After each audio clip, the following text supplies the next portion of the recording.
Hello everyone, চলে এলাম পুরীর সেকেন্ড ব্লগ নিয়ে। জানি অনেকটাই দেরি হয়ে গেছে, কারণ আমার ভীষণ ঠান্ডা লেগেছিলো, ভীষণ শরীর খারাপ ছিল, তার সাথে আমার ছেলেরও।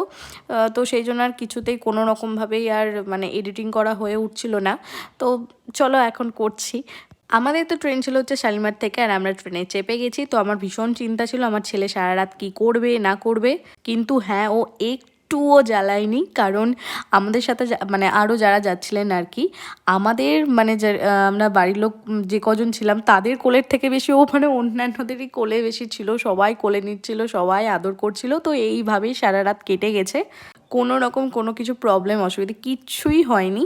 আর তো ওর বাবার কাছেই বেশি ছিল, আমি তো জাস্ট ওকে টাইম টেবিল খাইয়ে দিচ্ছিলাম এই আর কি। তারপরে একদম আমরা ভোরবেলায় নেমে গেছিলাম হচ্ছে পুরীতে।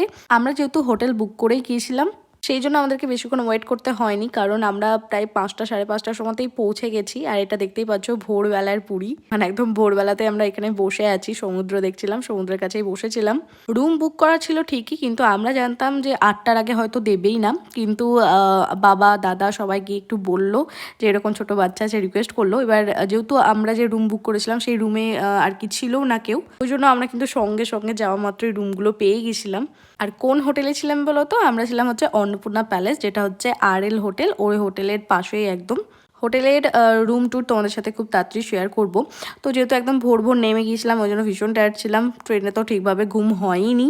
নেমেই জাস্ট ফ্রেশ হয়ে বাবুকে ফ্রেশ করে আমরা 3জনেই ঘুমিয়ে গেছিলাম। ঘুম থেকে উঠেই চলে গেছিলাম হচ্ছে সমুদ্রে স্নান করার জন্য। তো সেটার আর ভিডিও করা হয়নি, কারণ ফোন টোন সব রেখে গিয়েছিলাম। তো স্নান টান করে এসে ফ্রেশ হয়ে এখন চলে এসেছি, মানে যে হোটেলে ছিলাম অন্নপূর্ণা প্যালেস, ওর নিচেই আর কি লাঞ্চ করতে চলে এসেছিলাম। লাঞ্চের মেনু দেখো কি ছিল। আজকে যেহেতু বিকেলেই আমরা মন্দির যাব, সেই জন্য সবাই নিরামিষই খেয়েছি। লাঞ্চের মেনুতে ছিল হচ্ছে ভাত, চাল, পাঁপড়, আর কি যেন বাঁধাকপি তরকারি। এখন অনেকদিন পর এডিটিং করছি, নিয়ে ভুলে গেছি। পনির ছিল। এখন হ্যাঁ, পেঁয়াজটা দেখে হয়তো অনেকেই বলবে যে নিরামিষ বললে আবার পেঁয়াজ আছে। হ্যাঁ, পেঁয়াজটা দিয়েছিল। নিরামিষ বলতে গেলে কি বলো তো, ওই মাছ, মাংস, ডিম এইগুলো খাইনি। তারপরে রুমে এসে আবার দুপুরে এক ঘুম দিয়ে এখন রেডি হতে বসে গেছি। আর যেহেতু পেছনে বাবু এখনও ঘুমোচ্ছে, সেই জন্য আমি কোনো লাইট জ্বালিনি। জাস্ট এই ড্রেসিং টেবিলে একটা লাইট ছিল, ওটাই জ্বেলে আমি কোনো রকমে এখন একটু সাজগোজ করে নিচ্ছি।